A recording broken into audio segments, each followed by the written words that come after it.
Hi there, my name is Mia Shante, owner of Lift and Flow Performance. I have my demo lady right here, the best in the biz. We have Miss Shay Ramirez, and today we're gonna go over the reverse lunge. Now the reason I'm teaching the reverse lunge is, one, most people forget about it. They kind of just focus on the forward lunge, but what happens is the common person, I'm not saying this is you, but if this is you, the common person usually has a lot of knee pain in their forward lunge. What I mean by knee pain is there's usually too much force in that front knee. So one second for me, Shay.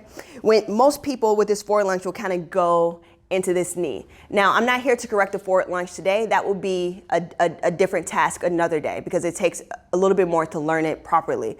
But what's a little bit easier is the reverse lunge because it puts more weight on that hip. So come here, Shay.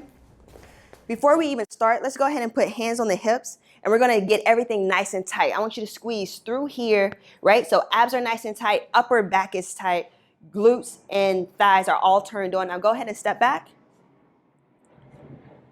Go ahead, and back up. And do that one more time for me. Good. Now notice, and slightly lean forward, notice that, notice the knee to the ankle here. So this shin is really, really straight, which means you have a lot more support. And up, so you don't have to hold that forever and come back down. So you have a lot more support here without having to fight momentum driving you forward. Momentum is already taking you back. Now the only difference is, go back up. The only difference is here, when you come down, notice that Shay is gonna slightly lean forward. So you'll notice that there's a straight line here as opposed to if she was sitting back. Right? It kind of cuts off. This leg is going this way, but then her body is straight up, and that will put too much pressure on this back knee. So we want to, yes, thank you. So you want to lean slightly forward. Go ahead and do that again. Just like that, and press up. And one more time for me. And when you press up through this reverse lunge, you're going to press through this front heel. So something I like to do when you're trying to practice is go ahead and lift those toes. Yep, and press up. There you go.